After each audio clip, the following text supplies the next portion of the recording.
Recording वर असेल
meeting केतବେଳେ start ହବ?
Please mute your microphone. All are requested to mute their microphone, please. The meeting will be started soon. Please wait. All are requested to mute their microphone.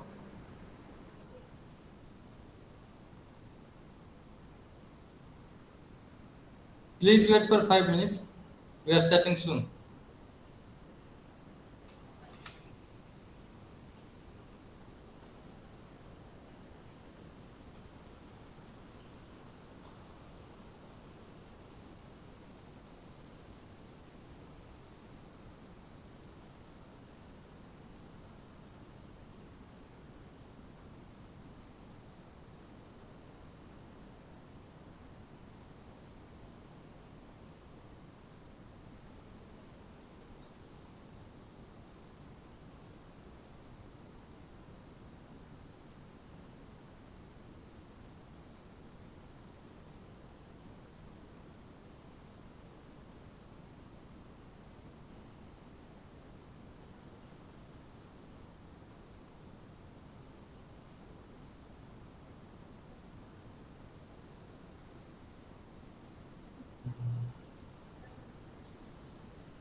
Class हो कि जाओ ना Please be online. We will start soon.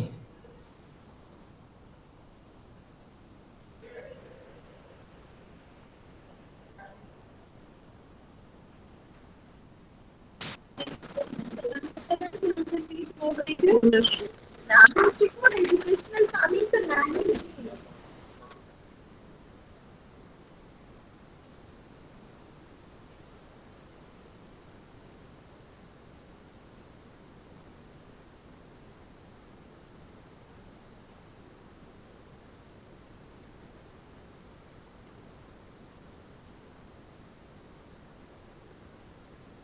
Oh.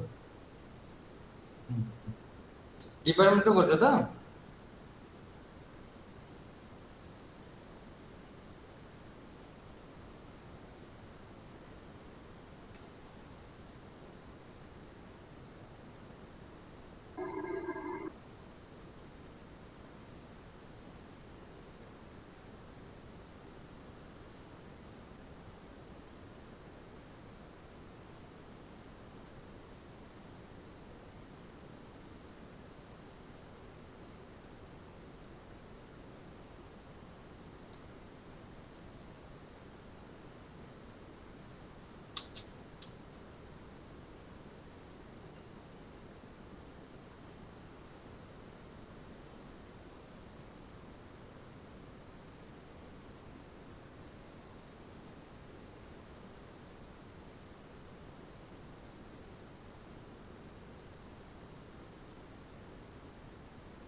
Sir first year row result sir केबे declare होबो?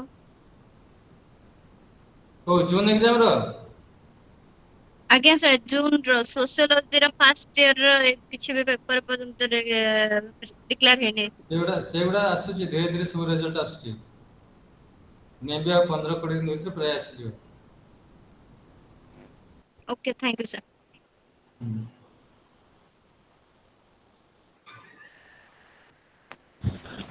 Sir theory paper marks update है किंतु assignment marks update है मु से इग्नोर वेबसाइट रे भी गोटे मेल करथिली कि एजेंट कुछ रेस्पोंड करि नांती।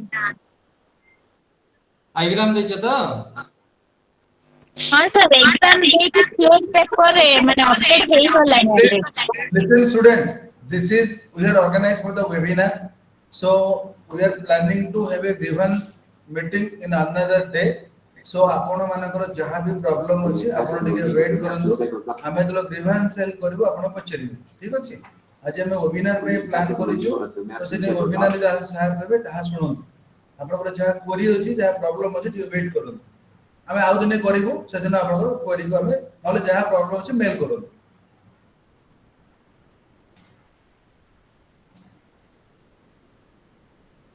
ଏକୋଇଶି ଛଅ ବାଲା କଣ କରୁଛି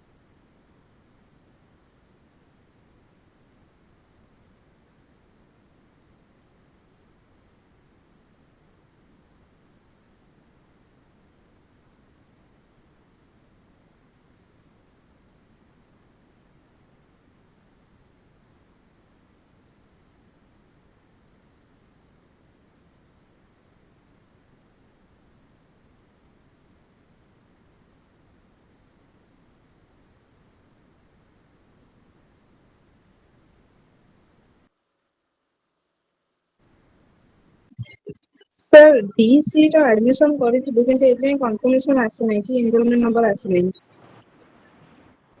please wait for some time.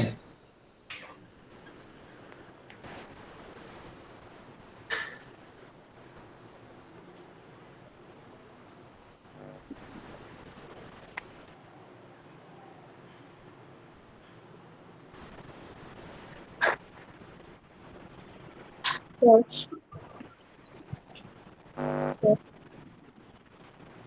Sir DC रो सर एडमिशन सेकेंड करथिबु ईयर रो किंतु डिसर्टेशन रो सबमिट कंफर्मेशन रो आसी नै। सेमिति किछि डेट अछि कि सर सेकेंड ईयर सबमिट रो डिसर्टेशन रो सेमिति किछि डेट मेंशन कराइ अछि कि?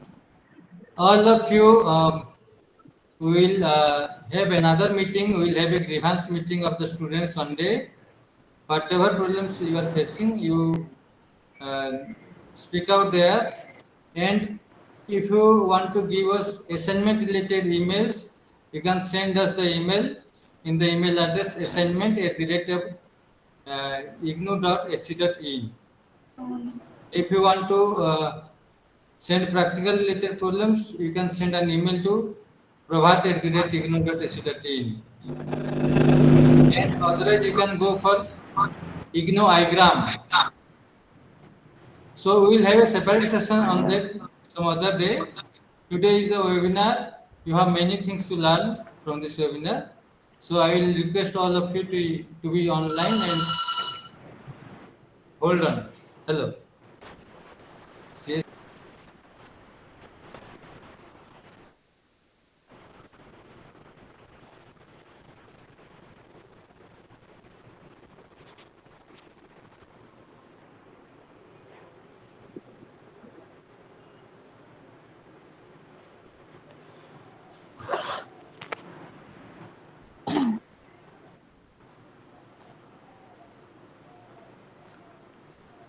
सर सोशियोलॉजी रो असाइनमेंट अछि कि आपन घरे?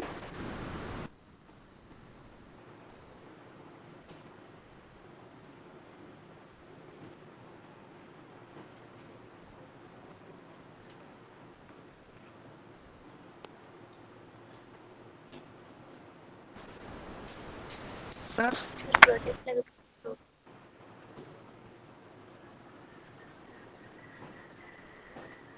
सर सोशियोलॉजी असाइनमेंट अछि कि हाँ पिलामाने टिके अप्लाई करंतु ये टेक्निकल इशू अछि हमर जे एक्सपर्ट से जॉइन कर पारंती टिके अप्लाई करंतु बाकी जहा क्वेरी अछि हमें गोटे ग्रीवेंस मीटिंग करवा नेक्स्ट वीक रे सेतले से ग्रीवेंस रे हमें सेला रेस कर देबी हैला जार जे असुविधा अछि हम बुझिबा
हेलो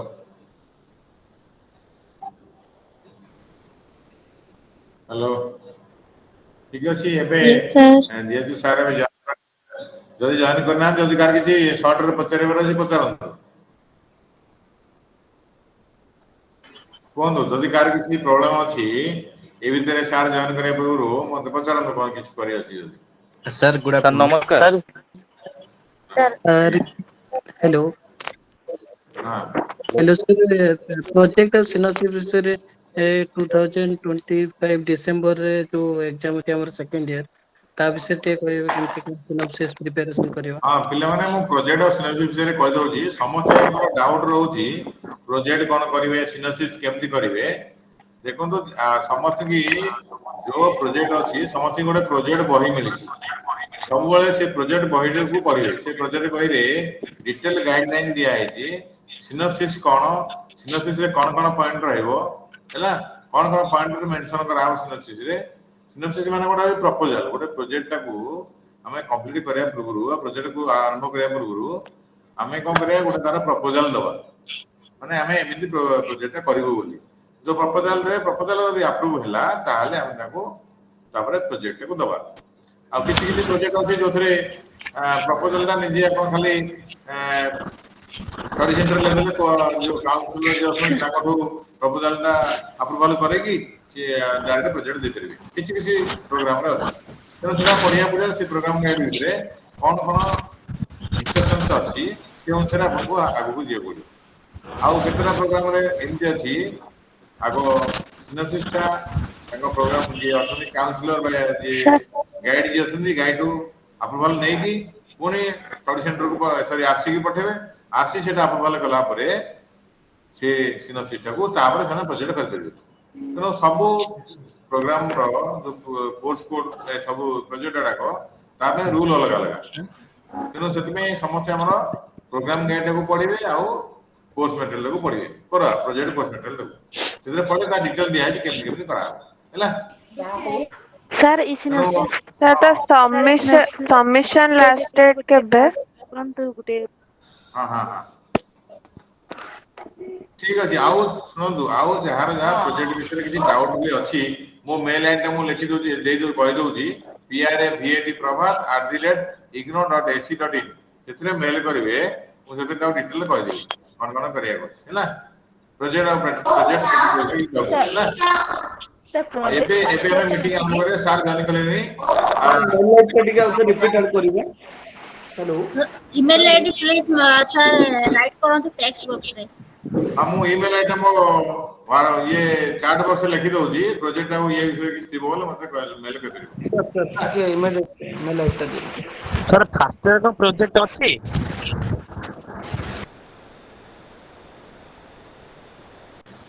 सर फास्ट ईयर कौन प्रोजेक्ट अच्छी ମାନେ ଶୁଣ ଫାର୍ଷ୍ଟ ଇୟରରେ ପ୍ରୋଜେକ୍ଟ ଅଛି ନା ନାହିଁ, ସେକେଣ୍ଡ ଇୟରରେ ଅଛି ନା ନାହିଁ, ସେ ସବୁ କୋଶ୍ଚିନ୍ଟା ଜାଣିବାକୁ ହେଲେ ପ୍ରଥମେ ଆପଣମାନଙ୍କୁ କ'ଣ କରିବାକୁ ପଡ଼ିବ, ପ୍ରୋଗ୍ରାମ ଗାଇଡଟାକୁ ପଡ଼ିବ।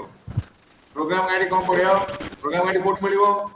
ପ୍ରୋଗ୍ରାମ ଗାଇଡଟାକୁ ଯଦି ଆମେ ଗୁଗୁଲରେ ଲେଖିଦେବା, ମନେକର ମୋର ପ୍ରୋଗ୍ରାମ ହେଉଛି MA education, MA education programme guide ଲେଖିବି, ତାହେଲେ ଗୋଟେ ଇ କ୍ୟାମ୍ପସ ଲିଙ୍କ ଆସିବ, ସେଥିରୁ କରିପାରିବେ। ଆଜ୍ଞା ଆଜ୍ଞା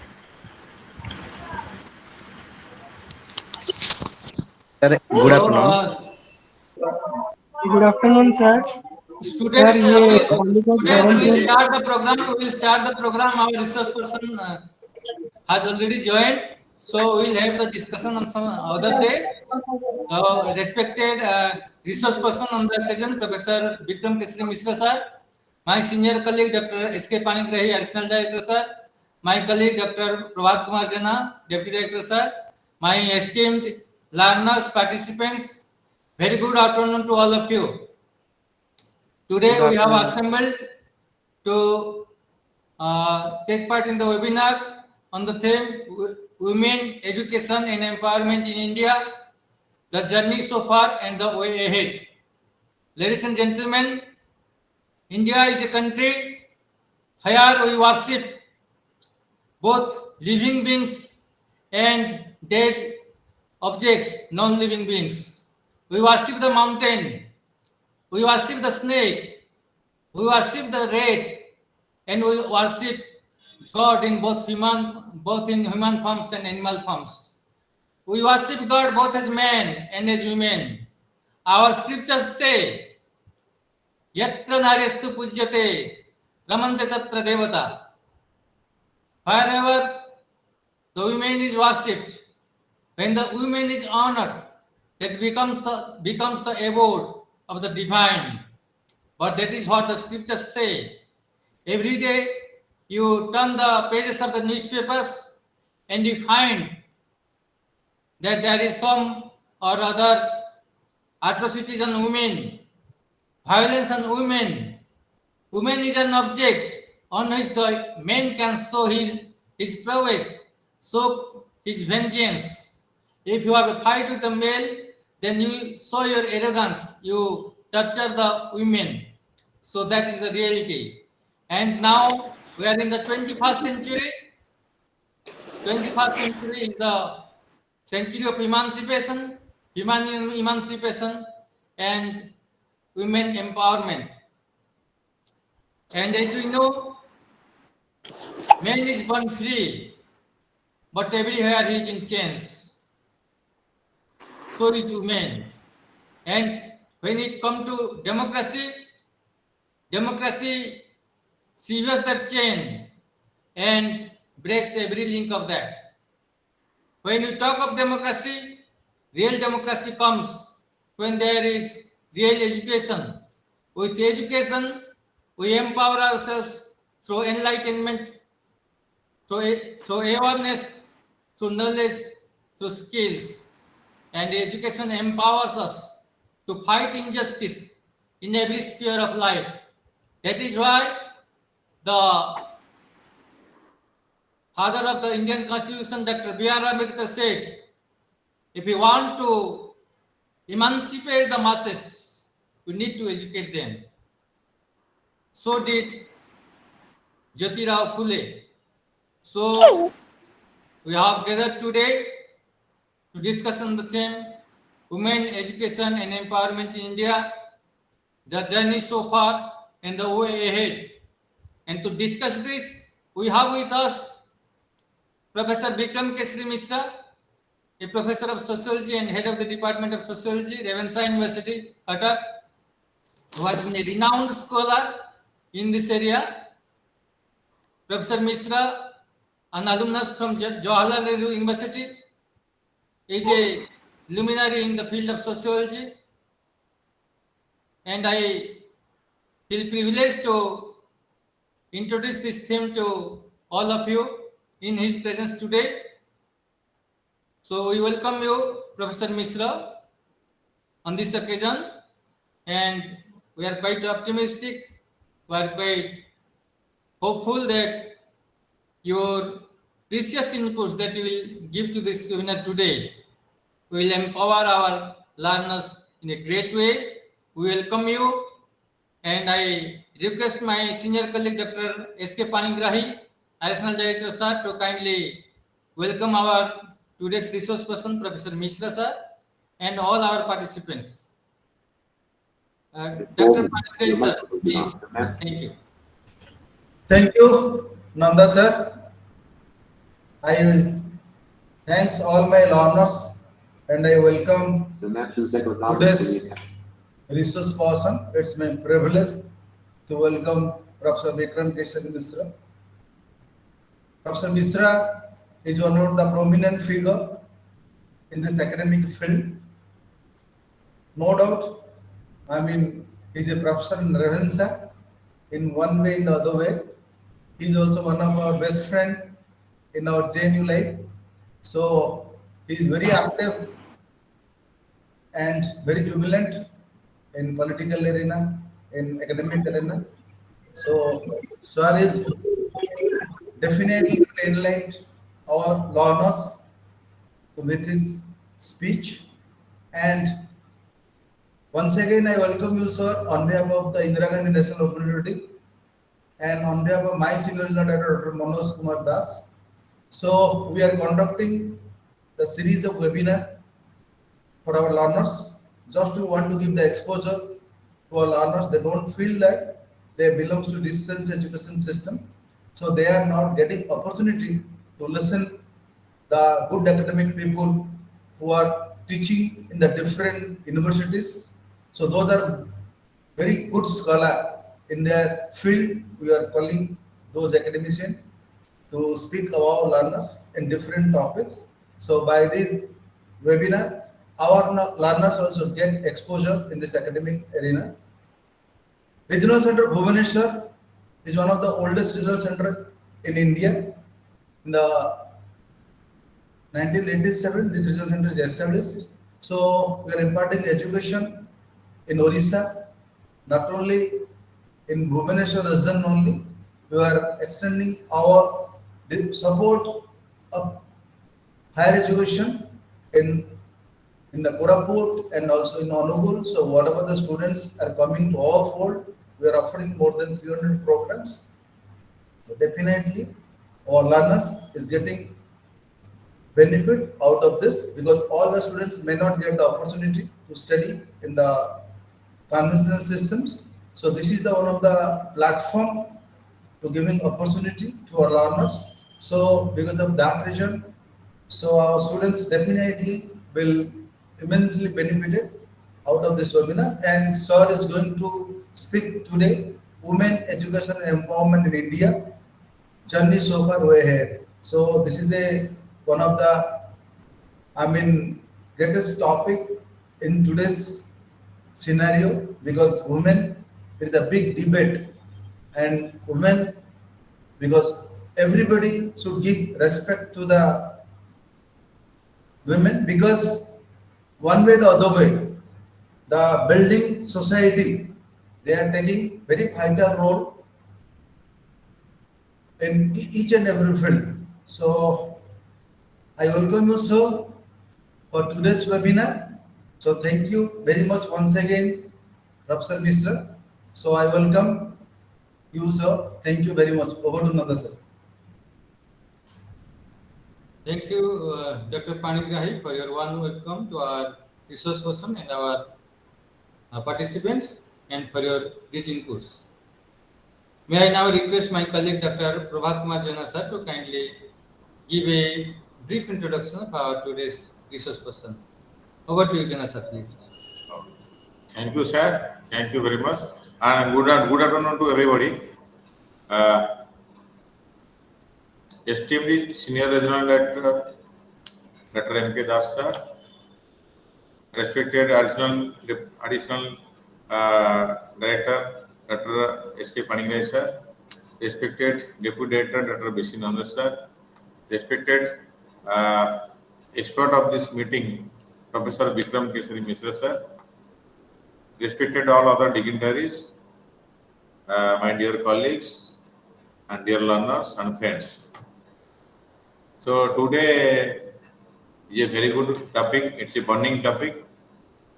Women education and empowerment in India, the journey so far and the way ahead. So it's a very good topic, and I hope the learners can learn something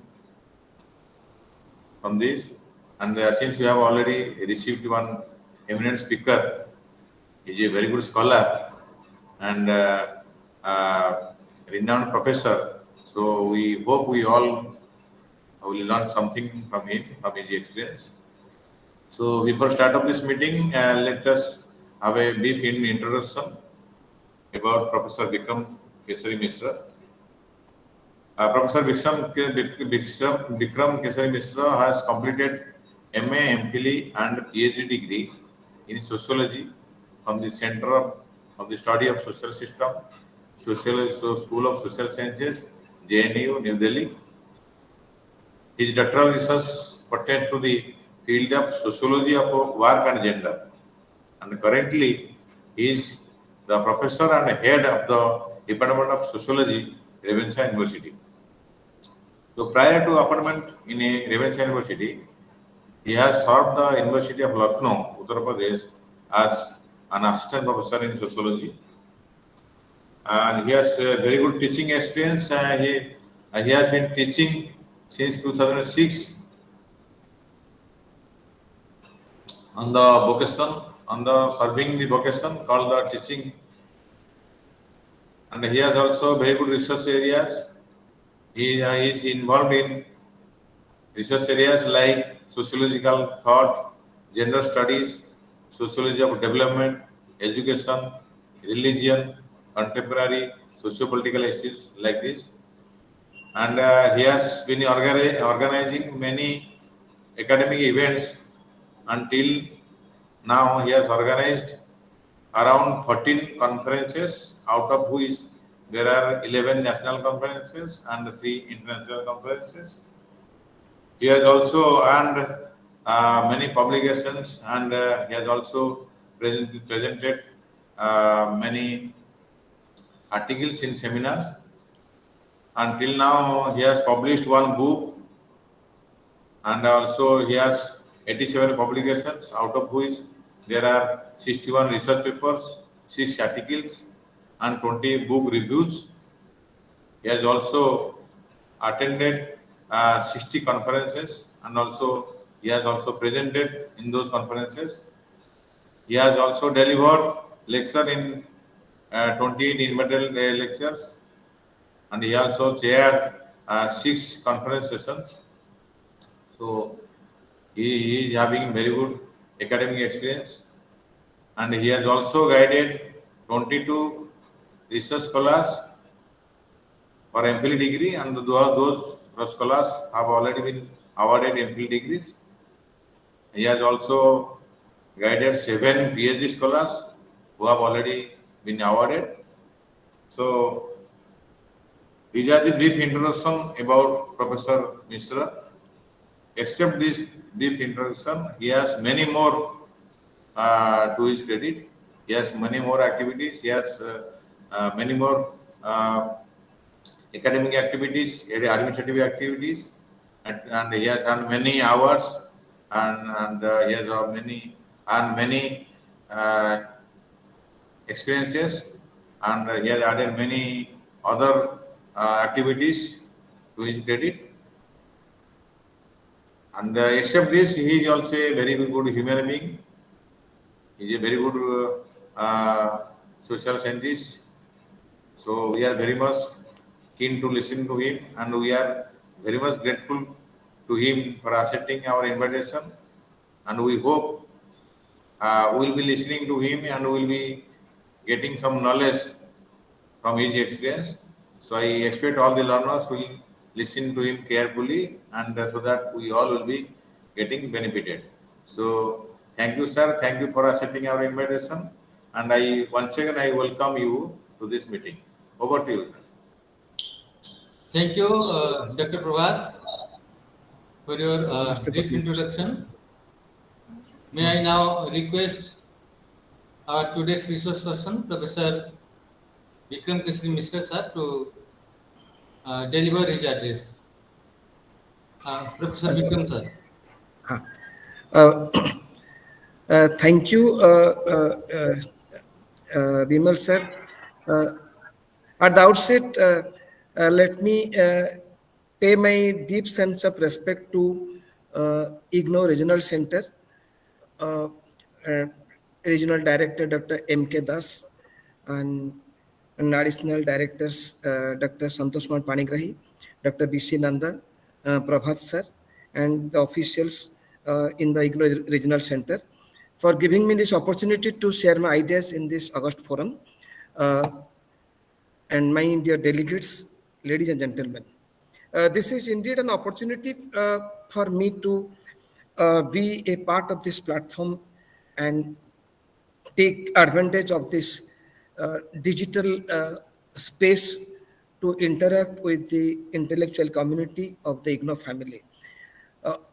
The topic of my today's deliberation is women education and empowerment in India, the journey so far and the way ahead. This is a topic, the moment one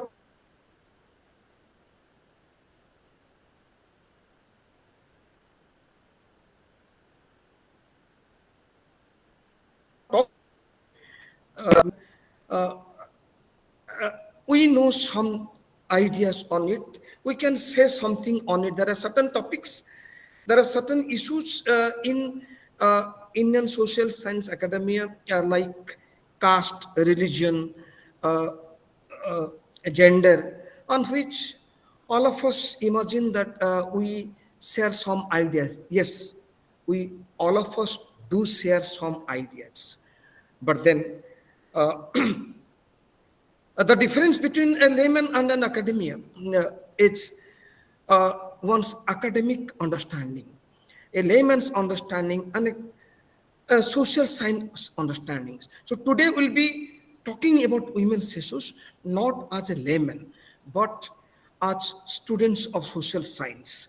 The moment we talk about social science, we are reminded of our academic imperative of looking at the issue as academics, as students of social science. Let me talk about the issue that we call gender studies. Gender studies is not exclusively about women. It is about an integration of the voices of concerns of both men and women. As students of social science, we are told by the literature on gender studies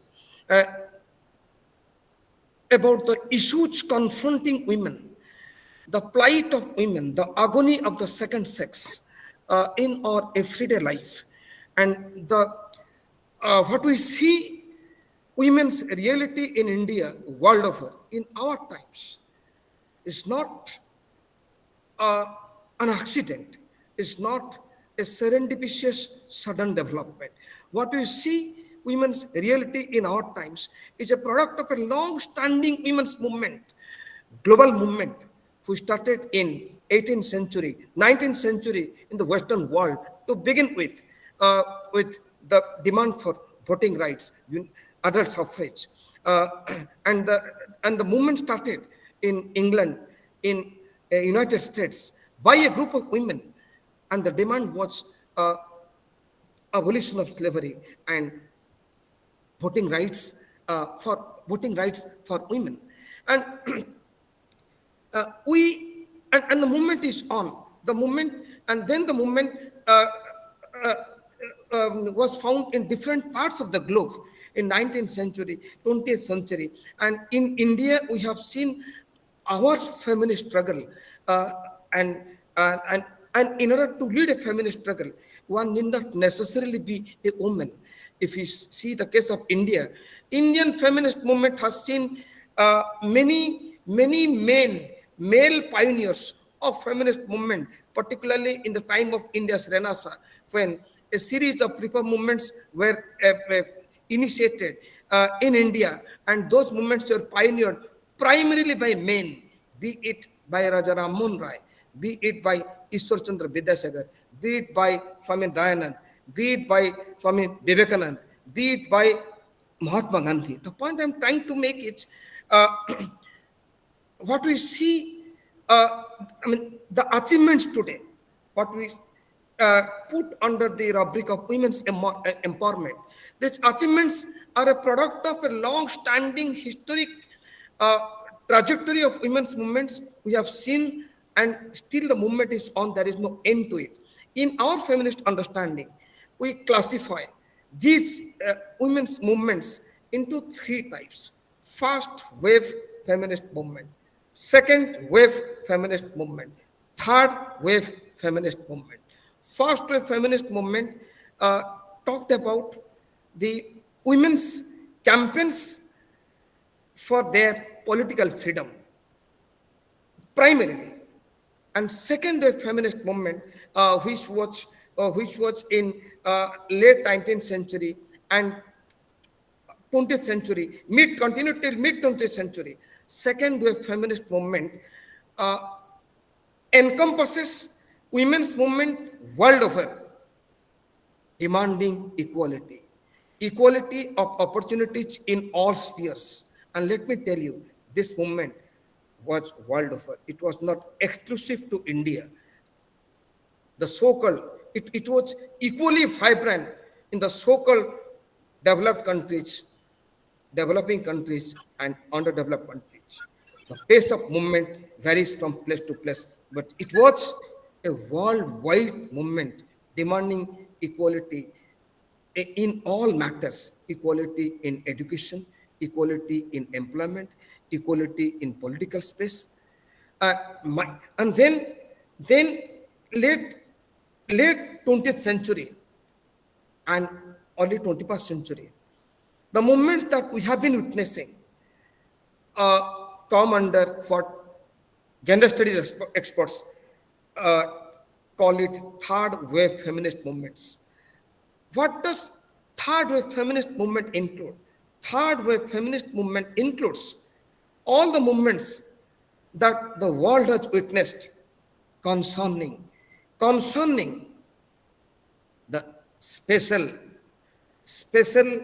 rights of women. Rights include, special rights include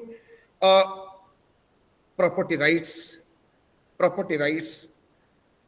right to abortion, and right to womanhood, right to dignity. See, it is in this period that we came across a series of enactments world over. In India, for instance, to start with, we saw the enactment of Domestic Violence Act, a series of acts. I mean, it is in this period that we saw the passage of Women's Reservation Bill in the Union Legislature. The point I'm trying to make is nature of women's movement varies from place to place, from country to country, but one thing remains constant: the battle of women's rights, the battle to secure, to safeguard the rights of the so-called second sex. And coming to my topic, women, education, and empowerment. Though I'll be talking about education, my lecture will not remain limited to women's education alone. I'll be focusing on empowerment. Before we delve deeper into women in higher education, let me share some of the world statistics. The global statistics concerning women's reality is quite appalling. There are still 31, according to UN statistics, there are still 31 million girls of primary school age out of school. Only 39% of the countries provide equal access to education to both boys and girls. Similarly, the scenario in India is no different. 47% of girls are married before the legal age of 18 in India. And literacy rate of India in 2011 census is 74.04% for girls, and whereas male literacy rate is 82.14%. And female literacy rate is 65.46% according to census 2011. 1 in 3 women worldwide experiences physical sexual violence, mostly by an intimate partner. A woman is assaulted in the country every 26 minutes. A rape occurs every 34 minutes. Every 42 minutes, an accident of sexual harassment takes place. Every 43 minutes, a woman is kidnapped. Every 93 minutes, a woman is killed. Every 102 minutes, a dowry death. There is a dowry death. And 1 out of every 3 women has experienced violence in marital life. A substantial 35% of women aged 15 to 49 years experience physical and sexual violence from an intimate partner. Now coming to the global picture. Nearly 500 million women and girls aged 15 and over are illiterate globally. Only 39% of rural girls attend secondary schools through projections, though projections suggest that educational gender gap could be closed in about 12 years. 1 in 3 women have experienced a physical and sexual violence at least once in their lives. Around 44% of married women lack decision-making power over their sexual and reproductive health, according to UN statistics. As early of 2025, women held less than a quarter of cabinet positions leading policy areas globally. In early 2024, women comprised only 27% of national parliamentarians worldwide. See, when we talk about women's education in Indian context, in India, the female education has its roots in the British regime. In 1854, the East India Company acknowledged women's education and employment. Initially, this education was limited only to primary school level education, and only the richer section of the society enjoyed this facility. It was only with the establishment of municipalities and local fund committees in 1870 that it was possible to promote girls' education through local public funds. Schools were opened, and even SNDT University, the first women's university in the country, was established in 1915 by the pioneering efforts of D.K. Karve. English education came into being. European missionaries came and established many schools. These missionaries promoted schooling for girls from the early part of 19th century. These schools were mostly attended by girls from poor families. By the end of 19th century, women were graduating from colleges and universities in a sizable number. In 1882, there were 2,000.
Excuse me, am I audible now? Yes, sir. You are audible now. You are audible, sir. Please go ahead. Now you are audible. You are audible now, sir. You are audible. Please go ahead. Please go ahead, sir. Please go ahead.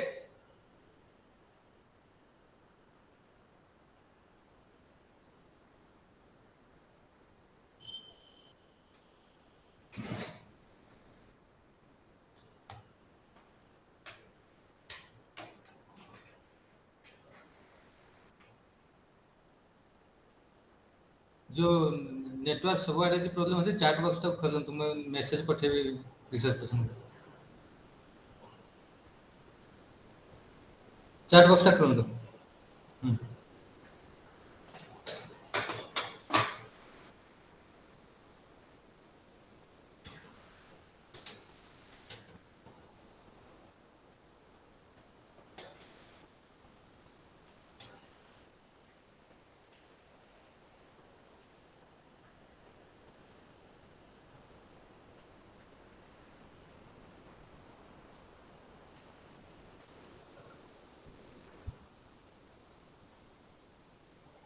Yes, sir, you are audible. Am I audible now? Okay, fine. I'm sorry for the technical. You can switch off the camera if there is network issue, sir. I joined from the mobile. You can speak the camera even if there is network issue. Okay, fine.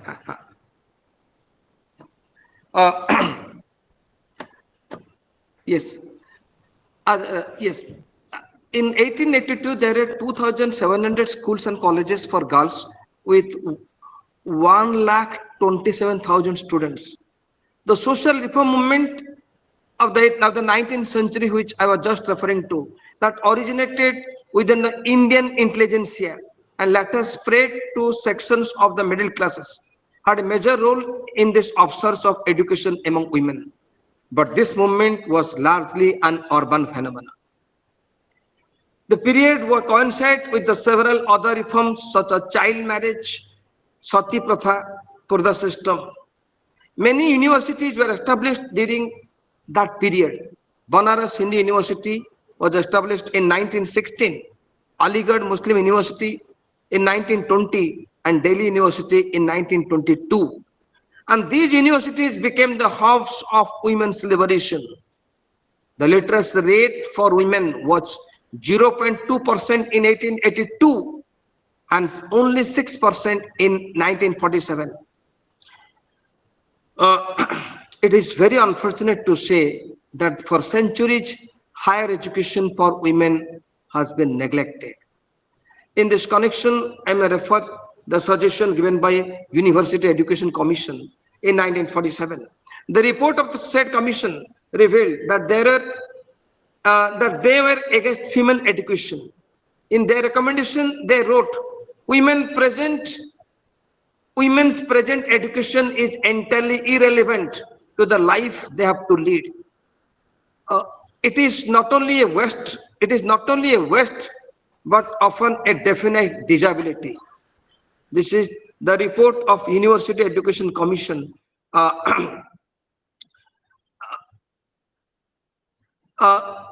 In 1958, the Government of India appointed a national committee for the education of women. The committee submitted report in favor of women's education. The Government of India accepted most of the recommendations of the committee. Since independence, there has been a phenomenal growth in the number of women students enrollment in higher education. On the eve of independence, the women's enrollment was less than 10% in the total enrollment, but in the academic year 2010-11, women's enrollment increased up to 41.5%. Then let me share some statistics the world over. Women represent 55% of the higher education student population in the Organization for Economic Cooperation and Development area, OECD. 1.2 women to every man, according to OECD report published in 2008. In the United States, nearly 60% of university graduates are women, plus 60% of master's degree and 52% of doctoral degrees are awarded to women. In Canada, where 59% of Canadian undergraduate students are women, more women than men are enrolled in universities in Jordan, Algeria, Bahrain, Kuwait, Lebanon, Morocco, Oman, Qatar, Saudi Arabia, Syria, Tunisia, and United Arab Emirates. Now let me say the factors contributing to greater presence of women in higher education. Women's new ability to combine studies and work with family life in many places. Decreasing discrimination against girls in families, again in many places. Girls' higher preparation for higher education, as evidenced by their test scores in secondary education. Girls' higher aspirations to obtain tertiary degrees. Then the feminization of the teaching profession and a learning environment more conducive to girls' social and cognitive dispositions. While one notices a reversal of gender inequality in higher education in other countries, the scenario in China and India is still not much encouraging. In China and India, men still outnumber women in higher education, but not by much. Women make up 48% of the university population in China and 42% in India. And the current scenario is, among the states, Goa with 61.2% topped in terms of women's enrollment, followed by Kerala, which is 56.8%, Meghalaya 51.8%, Nagaland 50.5%. There are states where women's enrollment is below the national average, that is 41.5%.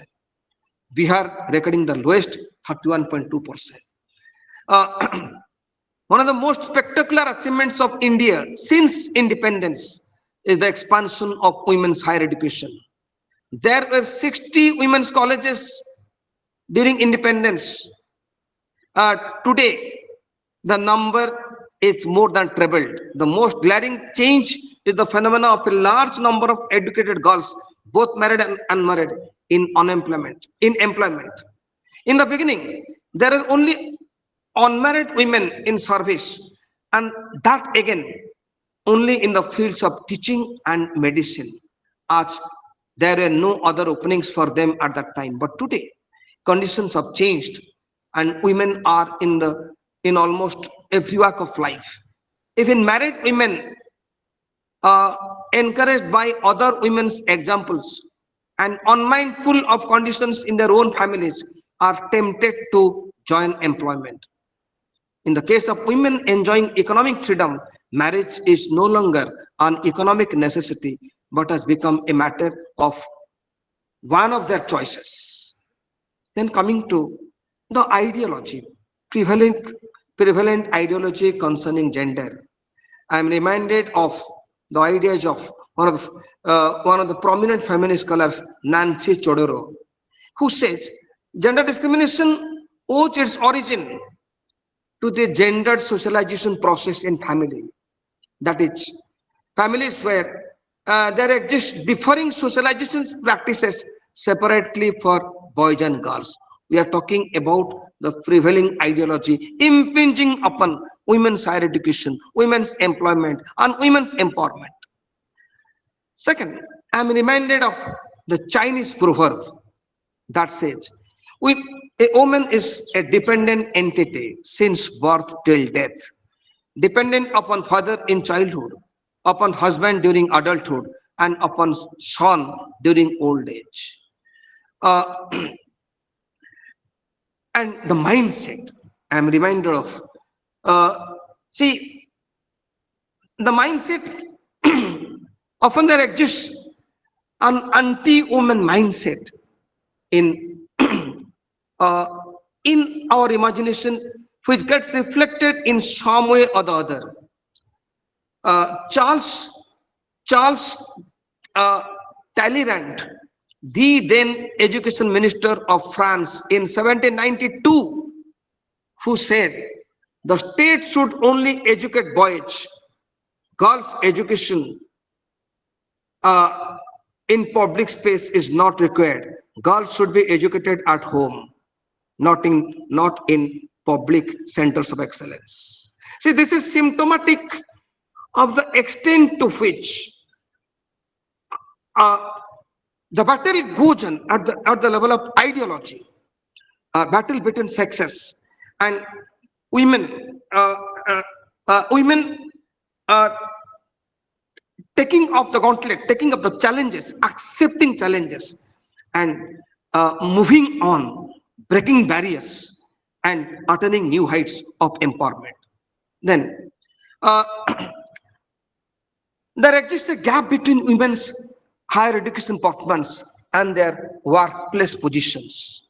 See, when there are 14 girls per 100 boys in the domain of higher education, the question was, why were girls not accessing the system? And now, when there are 65 girls per 100 boys, the questions are not different. The questions are more about topography of their access, how and where they are fitting into the system. Women's greater participation and attainment in higher education has yet to translate into the world of paid work employment. Despite these educational gains, women continue to lag behind men in employment, income, business, ownership, research, and politics. This pattern of inequality suggests that societal expectations and cultural norms regarding the appropriate roles for men and women, as well as inherent biological differences between the sexes, are limiting the benefits of women's educational advantages. Women's presence in higher education, according to Karuna Chanana, a leading educational sociologist in the country, she says, women's presence in higher education and in employment has no doubt become noticeable, but their new role remains an extension of the traditional role in a majority of cases. It is said Indian women are more educated but less employed. Despite the fact that female literacy and educational enrollment rates have been rising, India today has lower level of women's workforce participation than many countries in sub-Saharan African and Middle East. Latest government statistics suggest that women's labor participation rate fell from 29.4% in 2004-5 to 22.5% in 2012. Data suggests that women in India are largely employed in the informal, semi or unskilled sector, such as domestic work, where incomes are low and there are limited benefits of job security. According to International Labour Organization, in 2012, while 62.8% of women were employed in the agriculture sector, only 20% were employed in industry and 17% in the service sector. In urban areas where education and income levels are higher, many married women drop out of the workforce when they have children. A survey of 1,000 working women in New Delhi found that 18 to 34% of women continued to work after having child. Rest resigned. Child care is still considered an exclusive female responsibility. When it comes to women's economic participation, India's position seems fixed at the bottom, even when we compare it to the entire world and not just the 20 major economies. India ranked 124 out of 136 nations, according to World Economic Forum report from the in 2022. It fell from 33.7% in 1991 to 27% in 2012, according to UN Gender Statistics. less than 20% of the total workers in non-agricultural sector were women. Women in 21st century are still waging their tough battle to shatter the glass ceiling in all domains. In the political field, despite incorporating the policy of 1/3 reservation of seats in panchayats and local bodies, and even in union legislature, real political participation is still debatable, and women's body in India is still battling to remain an active partner in the decision-making process at the political level. The question arises, has this reservation resulted in real political empowerment of women, or has it resulted in the unhealthy trend of tokenism? Has this democratic decentralization really empowered women from within? Has it really resulted in enabling the ordinary average women members in providing political leadership and emerge as promising leaders? Or has it mostly resulted in the mushrooming of Mrs. Gandhis, Mrs. Jadavs, Mrs. Sindhias, Mrs. Singhdevs, Mrs. Patnaiks, Mrs. Mohantis as proxy leaders? Similarly, property right is a case in point. The feminist syndicate,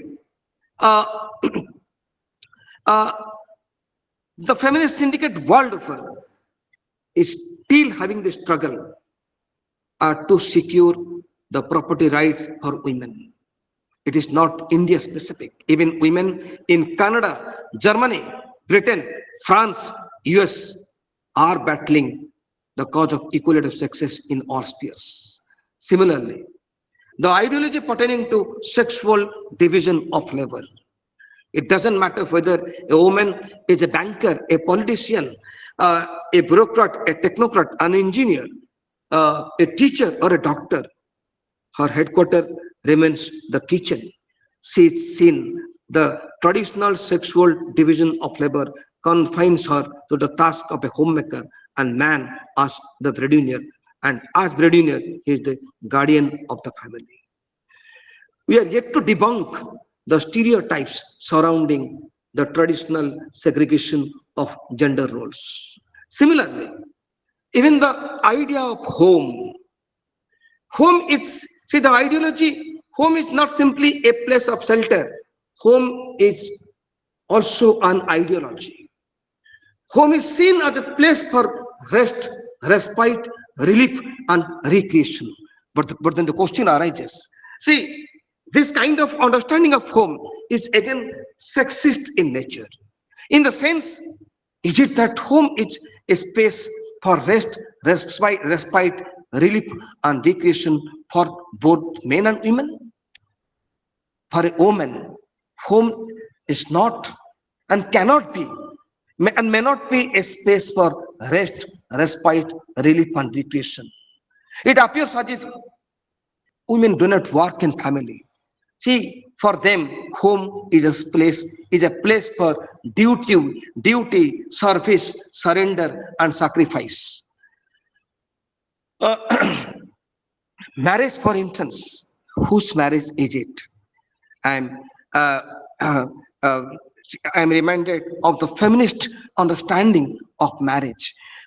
It is said that marriage implies a series of rights, a series of privileges for man, and marriage implies a series of duties, series of ideologies applicable primarily and exclusively for women. We are living at a time where staying separate for a woman is still a difficult proposition. Doesn't matter whether she is married or unmarried. Even though one is unmarried, staying single, everyone tends to raise finger at the person who is unmarried, and this is more so if that single person is a woman. And even after marriage, staying single, being divorced, and staying divorced as a man is a different thing, and staying divorced as a woman is a different thing. Still, socially, divorce for a woman is looked down upon. Then, the traditional view and modern view pertaining to women's education and women's empowerment. There are two different views on the question of women's participation in higher education.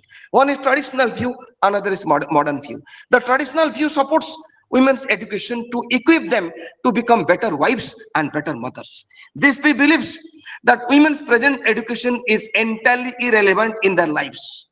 It is only waste of time, and this doesn't help them to solve problems of their daily life. This view believes that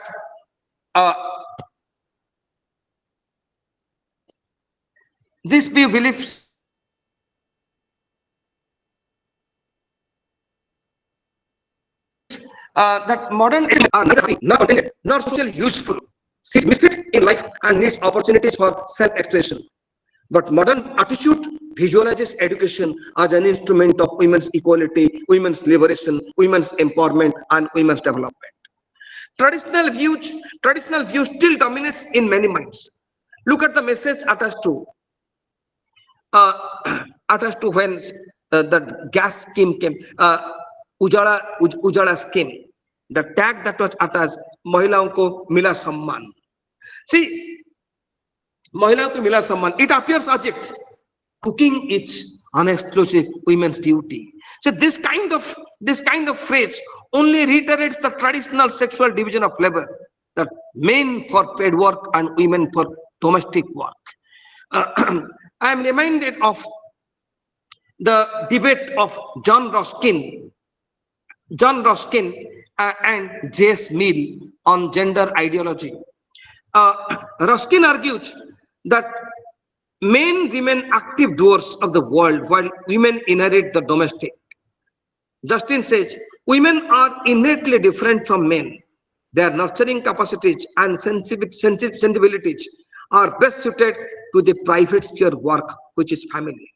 Their nurturing capacities and sensitivities are exclusively important for the well-being of family.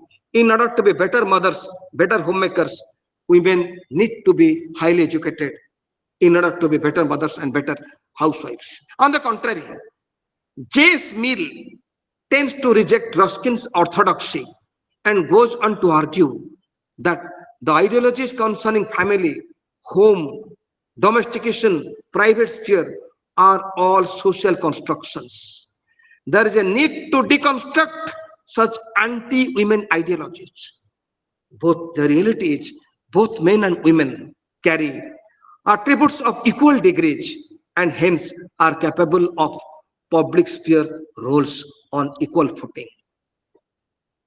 The first wave feminism started in 19th century and continued till early 20th century. It was fighting for the cause of securing women's political rights, equality and parity of sexes in education, employment, marriage, family. Meanwhile, feminism has passed three successive phases: second wave feminism to third wave feminism. Now feminism has entered its fourth wave. Ironically, even after 2 centuries of struggle, there is no end to women's agony. Despite continuous battles, not much tectonic changes are being witnessed in the gender reality world over. Even in 2022, the World Feminist Syndicate is battling the same issues, and 2025, the World Feminist Syndicate is battling the same old issues. A different kind of recycling is taking place in the domain of feminism, in the domain of gender, that is recycling of issues.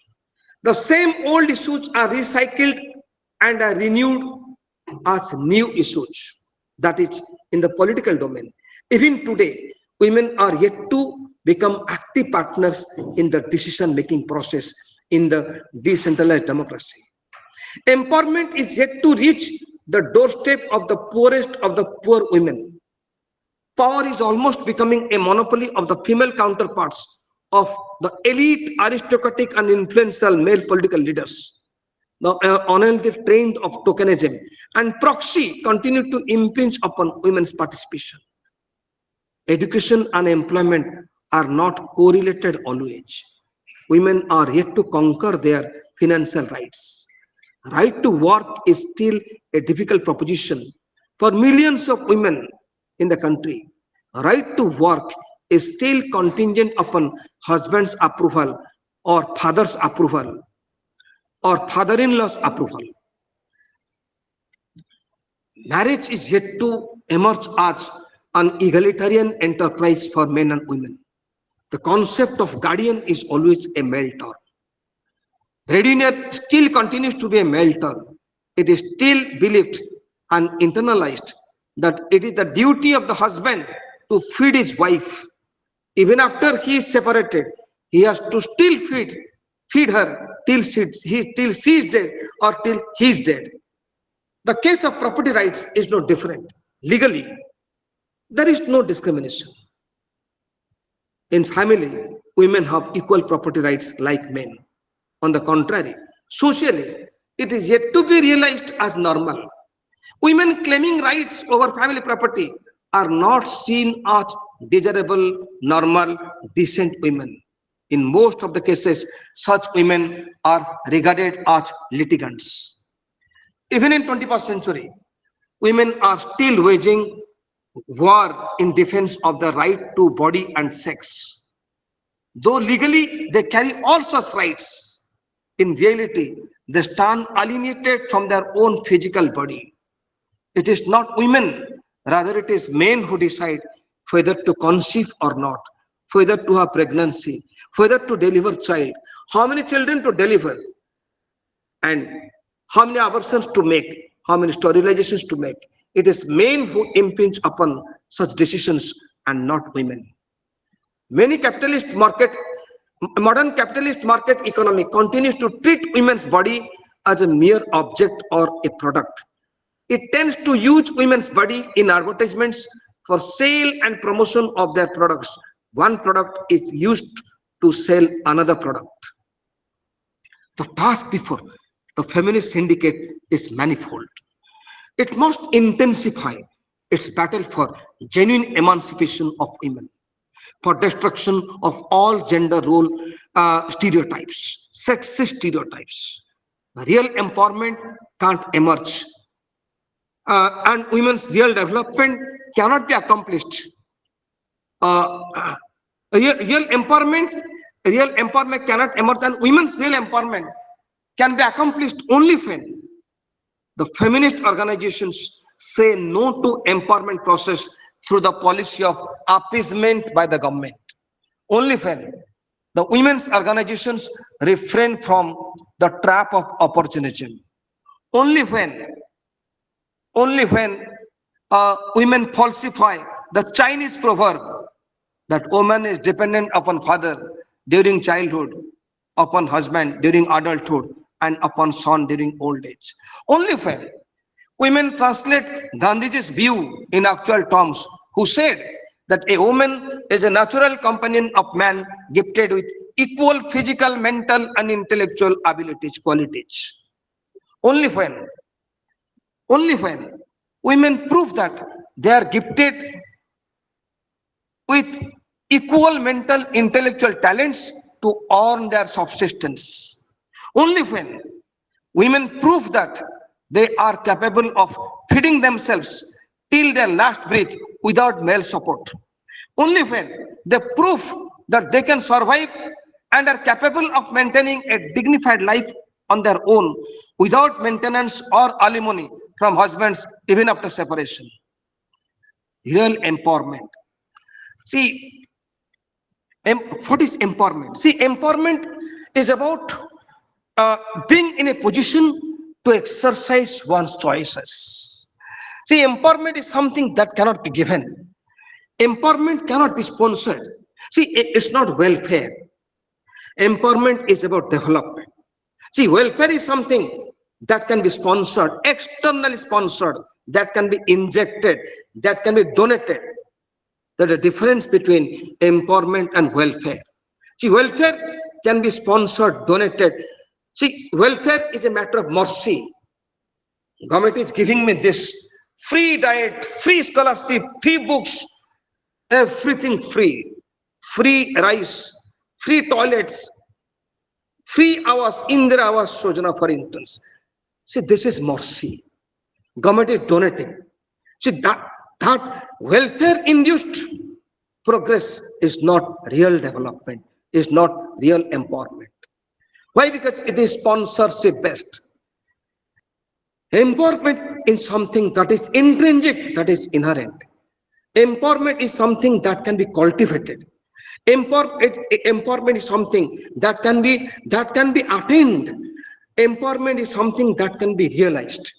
And empowerment is about one's ability to explore the world independent of all pressures, independent of all barriers, independent of all prejudices. That is empowerment. Empowerment is about coming to a position to take one's own decision. I am my own decision maker. How many women in the country are in a position to take independent decisions relating to their life, be it their career, their education, their marriage, be it their place of posting? That is empowerment. Empowerment is about coming to a position to cultivate one's choices, coming to a position to participate in the decision-making process at all levels, starting from family to the nation. That is empowerment. I mean, let's ask a question. Let's ask a question to ourselves. Have we succeeded? Have we succeeded in attaining the position to decide independently, to choose independently, to select independently? Am I independent enough to select my choices? Am I independent enough to decide my participation? Am I independent enough to play an active partner, as an active partner in political affairs, economic affairs, cultural affairs, religious affairs? That is empowerment. Am I confident enough? Am I independent enough? Am I safe enough? Am I safe enough to go for a post-dinner walk after 10 p.m. at night in the road? Am I independent enough to go to the movie hall to watch second show cinema from 9 to 12 at night and come back alone from movie hall to my residence at 12 o'clock at night? Am I confident enough? Am I secure enough? Am I confident? Am I safe enough to go to the railway station to catch a train at 3 o'clock in the early morning? That is empowerment. So empowerment is something that can be cultivated. That requires an ambience. That requires an ambience that is liberating in nature, not limiting in nature. See, if the world is hostile, it may not always be possible for me and a solitary individual to make a change. For everything to happen, the space must be facilitating. I mean, the bigger question is, where do I operate? Is the space I am operating in, is this space liberating in nature? Is this space emancipating in its nature? Or is this space enslaving in nature? Or is this space limiting in nature? See, it all matters how the space is. Is this space is emancipatory? Whether the space where I'm working is emancipatory? Whether the family where I'm born is emancipatory in nature, is liberating in nature? And real empowerment. See, donation-based empowerment is no empowerment. State-sponsored, state-favor-based empowerment is not real empowerment. Husband support-based empowerment is not real empowerment. Male support-based empowerment is no real empowerment. Such empowerments are actually dependency-driven. Development, see, empowerment is real, can be real, and real empowerment can emerge only when women start believing in self-expression and self-realization. Only when women begin to achieve on the basis of their own independent merit. Only when women succeed in establishing themselves as leaders on their own skill, without family name, without family support, and without male support. Only when women stop dependency on husbands for food, subsistence and maintenance, and only when they assert their autonomous agency and continue to exist without male aid, assistance and alimony. Only when they do not feel shy to claim their equal rights in family property. Only when women succeed in exercising their reproductive rights concerning conception, pregnancy, childbirth, and abortion and contraceptive methods. And only when women resist objectification of their own body, be it in the actual world or be it in the cyber world, in the capitalist economy. Yes, there are disparities. There are regional disparities. The situation is not same everywhere. Every situation is not equally limiting, and every situation is not equally liberating. There are variations, but challenges are many. The challenges lies in removing the barriers that women face, so as to enable themselves to realize the value of their education, value of their employment.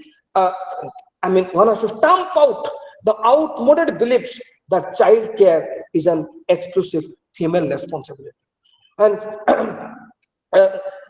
for everything to happen, if I come to the title of my presentation, education empowerment. See, education is not the only vehicle of empowerment. Be it education. See, these are bases. Be it education, be it income, be it employment. These are bases.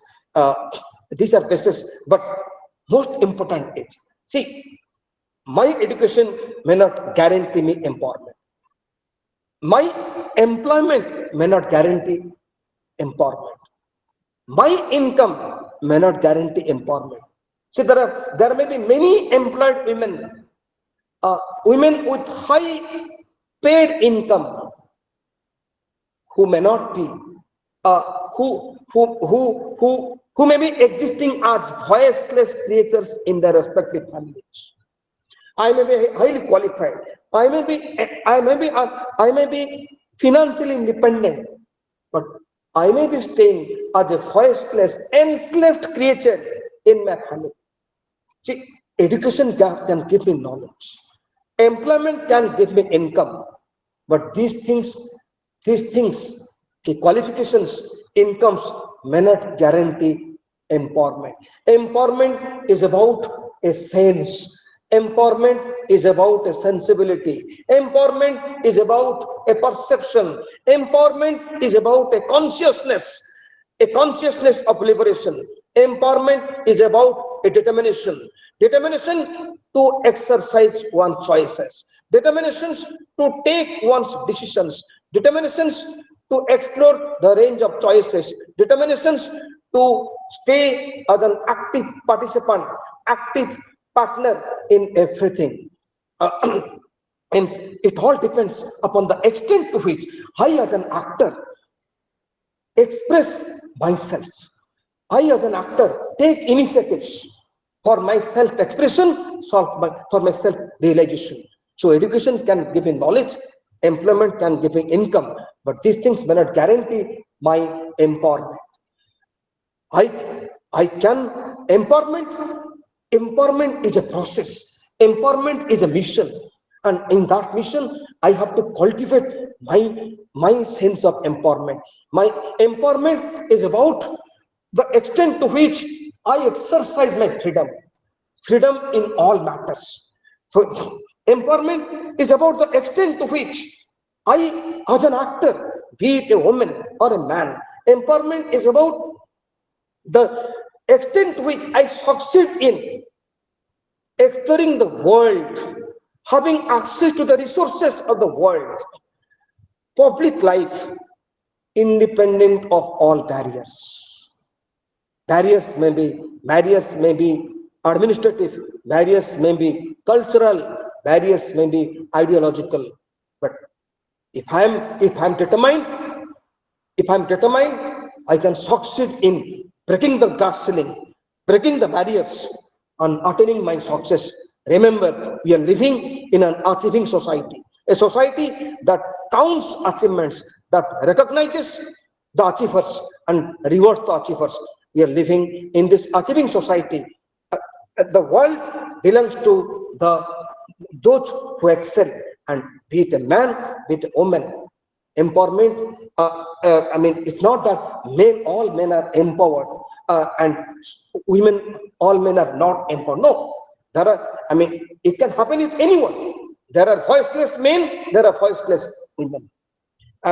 It all depends upon one's consciousness, whether I am living with a consciousness that is, as I said, liberating in nature. Does my consciousness liberate me from the pressures of my culture, my family, my ideologies? If I succeed in rising above all parochial pressures, parochial ideologies, and if I succeed in attaining my goals, establishing my identity independent of my kinship, my ascriptive loyalties, then I am an empowered individual, be it a man, be it a woman. Thank you.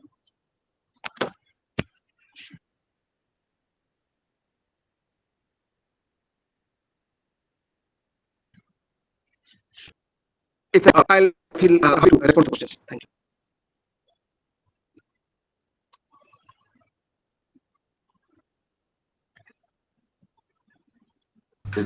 Your microphone is on. Thank you, Vikram sir. So now I request my learners, if you have any suggestion, any query, any question, the floor is open for you. So you can ask the question to our expert. Over to our students.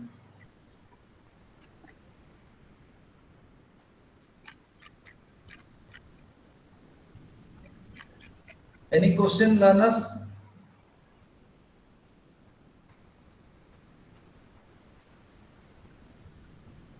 Your microphone is on.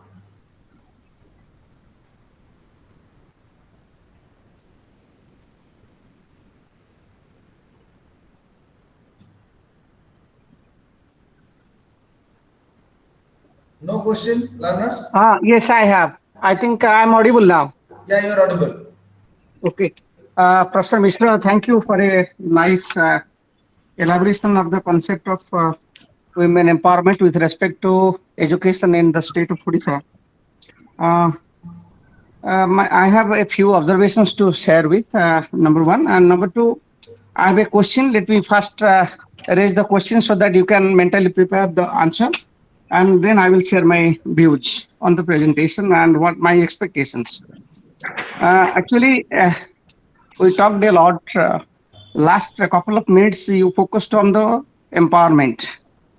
So as a construct, actually, from sociological point of view, do we consider this only as a talk or some idea, or it is measured in some way, quantitatively or qualitatively? Is it measured? If yes, how? That is my question from you. I would be happy if you can help me understand that way. How to measure empowerment, number one. And my views are lot of things are you covered. And with respect to educational data that you provided, actually, I was a little bit unhappy. Many of the data actually that you provided are not updated. So I would be happy actually see over every 5 years or 6 years, because of the many interventions and policy at the government level, both at the provincial and the union government level. So much of the actually educational scenario at secondary or even higher educational stage is changing, including you would agree on that. So that would have been actually the more focused on that. And a few things actually, much of the gender perspectives actually that you brought, I'm little bit actually unable to understand. See, for example, say family and marriage. The Eastern concept, particularly in India, is far different from that actually prevails in the Western land. So from that actually, should we always concern our family, our relationship I mean, say husband, wife, son, etc. Whatever the within the family, the relationship. In the same way, in the same lens as the Western thinkers see. That is my observation. So, could you please clarify? Fine. Is there any other question? If there is any observation from any other participant, I can note down and answer collectively.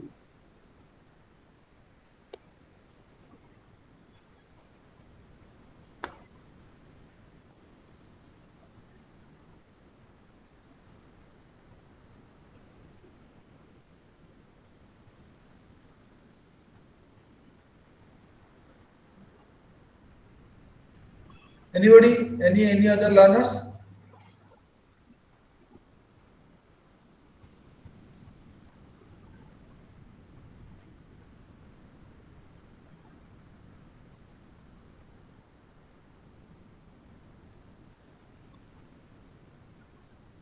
Okay. Thank you for the observation. A question is always a privilege to the speaker, and I feel privileged to have these observations with me. See, there are few things in the discussion. One is regarding the data I have cited. Yes, the data can be I mean, it is there in the, why I didn't share much of the statistics, because I thought I'll focus on the conceptual part, analytical part, not on the factual part. And yes, I mean, websites are enriched with latest statistics, I mean, regarding the India and other countries, and that can be given. And regarding the question that is empowerment, how can one measure empowerment? See, empowerment, first of all, we are talking sociologically, and in the sociological perspective, this is a qualitative idea, empowerment. This is not an issue like income or health status, birth status, mortality status. This is a qualitative idea that we judge, as sociologist Abha Avasthi suggests in her book Women's Empowerment in India, that empowerment is a consciousness that can only be observed, that can only be understood and interpreted looking at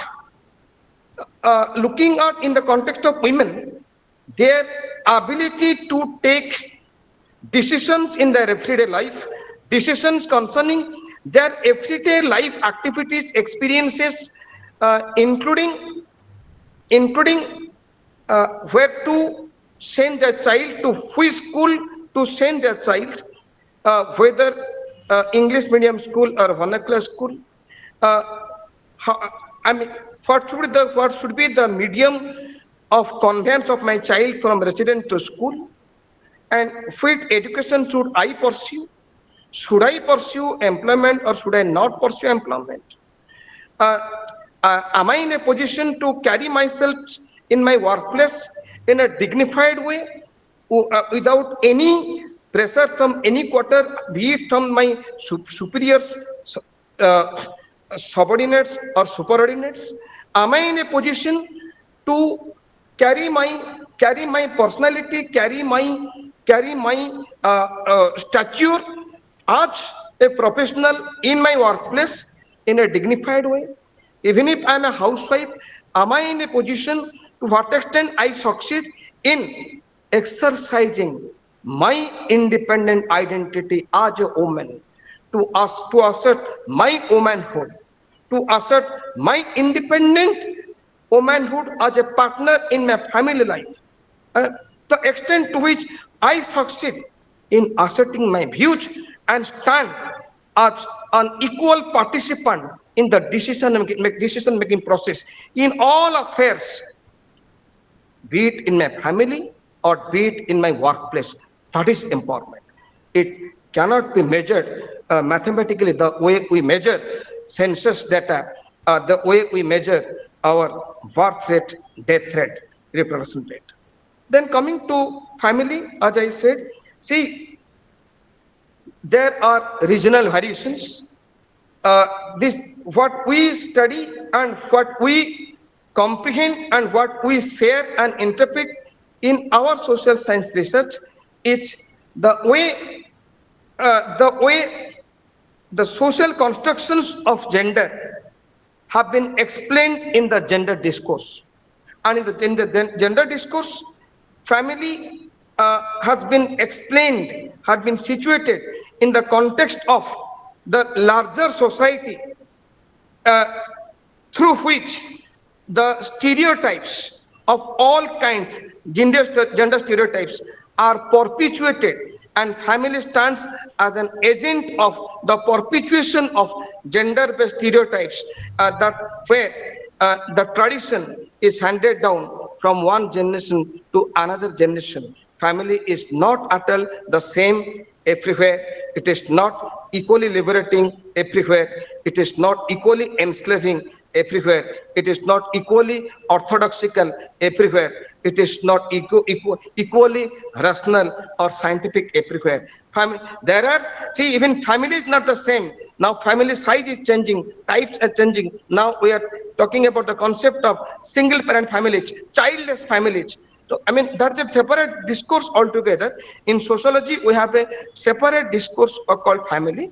But in gender studies, we talk about family from the point of view of women's liberation, women's empowerment, and women's subordination.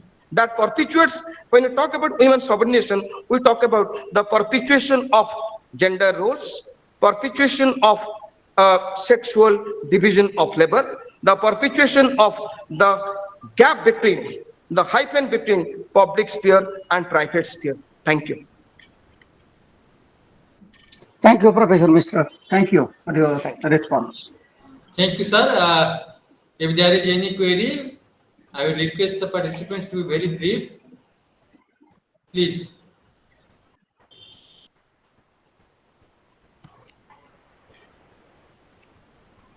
So, I believe that almost all the queries have been resolved by our esteemed research person today, and I am also quite optimistic that the inputs given by him will be used in the day-to-day discourse by the participants, and they will also make it a practice to give honor to the requirements of gender justice in our day-to-day life. With this, I request my senior colleague, Dr. S.K. Panigrahi sir, to kindly offer the vote of thanks. Panigrahi sir, please. Thank you, Nanda sir. So I extend my heartfelt thanks. It's my great privilege to tender a vote of thanks to Dr. and Professor Mishra. No doubt, I do believe it is a marvelous presentation, and I do hope our learners definitely, patiently listening to sir, and I had also listened throughout his presentation.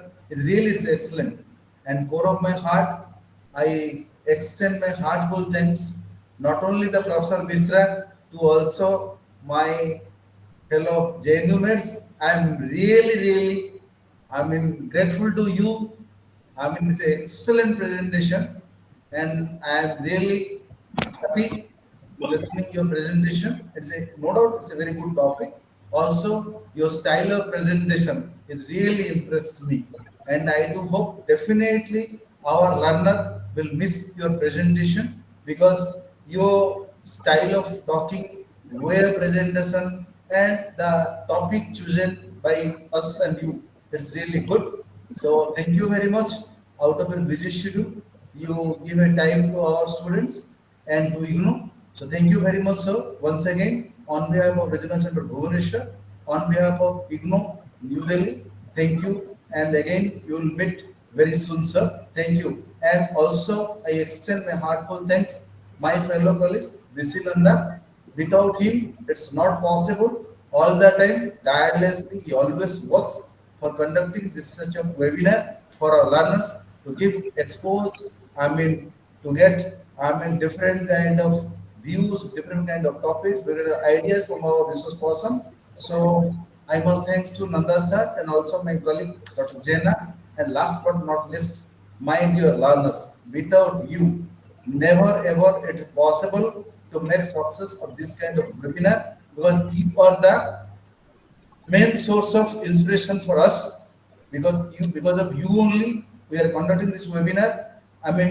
If you not attend this webinar, so it's no meaning to conduct this kind of webinar for you. So thank you once again to join more number of learners and listen our resource person with all the times you are calling very prominent academic person for you, so you get that benefit. Thank you very much. Thank you to all of Thank you. you. Thank you. Thank you, sir. Thank you. Thank you, So sir. thank you all once again. Thank you. Yeah, the papers already all the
हाँ हाँ हाँ हाँ, चल